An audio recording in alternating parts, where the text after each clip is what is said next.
Happy Day of the Dead, everyone. Now that I've seen the whole event more than once, thought I would finally unpack this latest attempt at adapting a manga by Junji Ito into an anime. I have not seen every attempt, but I'm noticing that they're recurring proof of not everything on the page working on the screen. Here, my thoughts on the 2024 OVA Uzumaki, a flawed adaptation that I had fun watching. The anime follows the same basic premise as the manga. In a small town known as Kurozu, an ancient curse-forming spiral seeks to engulf the whole area. At its center, a young woman named Kirie Goshima and her partner Shuichi Saito are caught in an increasing tour of horrors. Before I get into my thoughts on each individual episode, I thought I would address the spiraling elephant in the room, the trouble production of this anime. Translating what's arguably Ito's most well-known manga to television was never going to be easy, especially as a previous live-action film adaptation of the manga was not well received at all. Of course, the clearest factors behind the delays in artistic quality moments are the ones most outside the crew's control. The pandemic, and Adult Swim's parent company changing hands twice. First there was AT&T Time Warner, and then there was most infamous Warner Bros. Discovery partnership. The latter one was especially not willing to offer any more delays, even threatening to sell the whole thing for a tax write-off, as they controversially done before to a number of projects. There was, of course, considerable time crunch just to get the product done.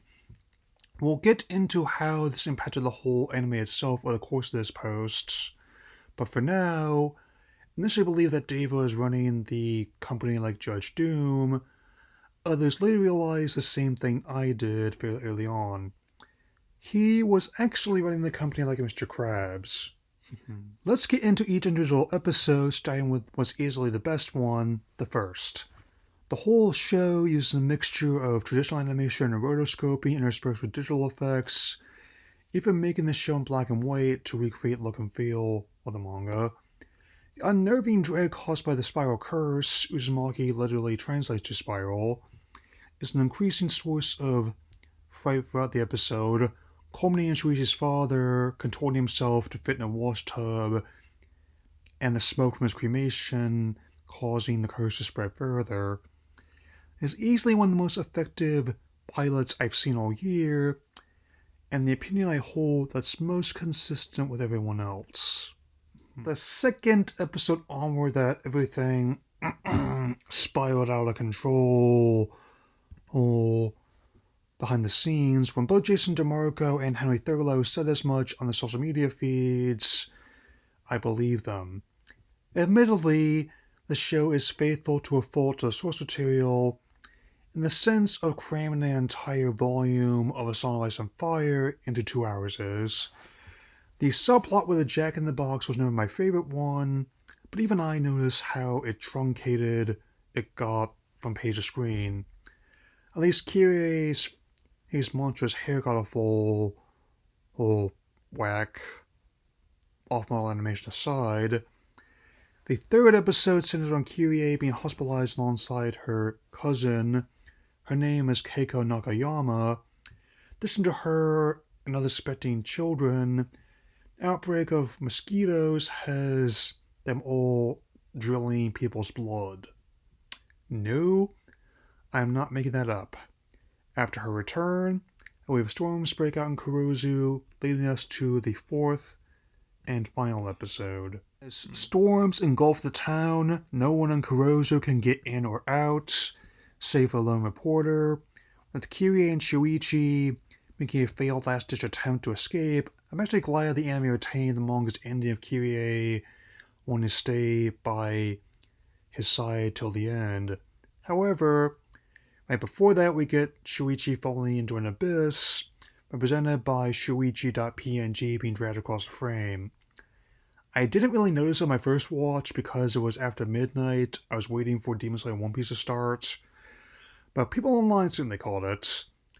Kind of reminds me of the infamous scene of that terrible Kong game from last year of Ga.jpg.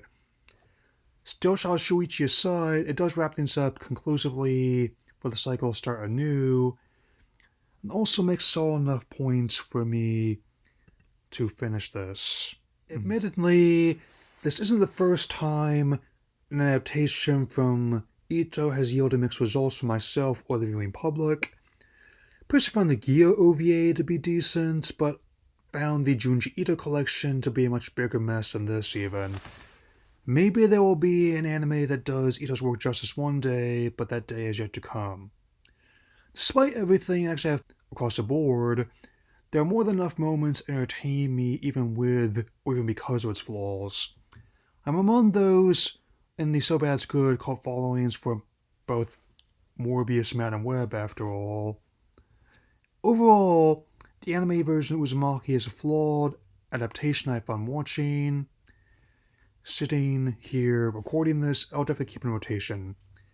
Happy Day of the Dead once again, and to everyone watching this in the US, don't forget to vote by this Tuesday. Later.